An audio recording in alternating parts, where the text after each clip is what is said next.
Hi everyone, welcome back to this channel. In this tutorial, I will show you how to get the new picture frame in Grow a Garden 2.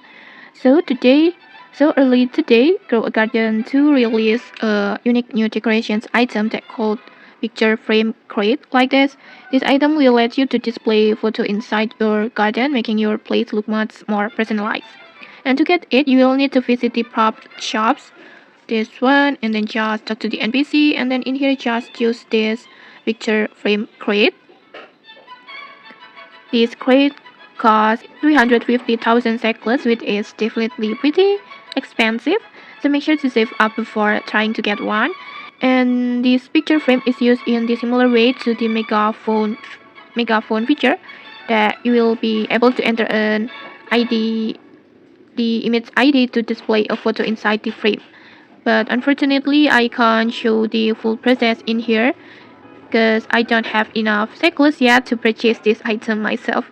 But based on the information available, that's how the picture frame is expected to work. And from this crate, you can get a small picture, big picture, or even mega picture on here.